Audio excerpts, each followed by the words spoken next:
بسم اللہ الرحمن الرحیم۔ صحیح مسلم حدیث نمبر 7235۔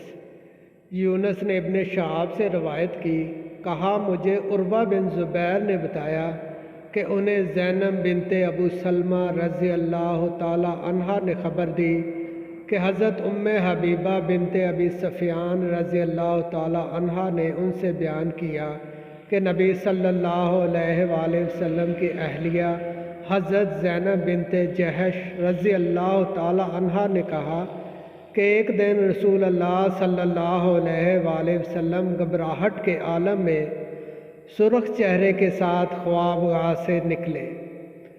آپ فرما رہے تھے، اللہ کے سوا کوئی سچا معبود نہیں، عرب اس شر کی وجہ سے ہلاک ہو گئے جو اب قریب آ پہنچا ہے۔ آج یاجوج ماجوج کی دیوار اس قدر کھل گئی ہے، اور آپ نے شہادت کی انگلی اور انگوٹھے کو ملا کر حلقہ بنایا۔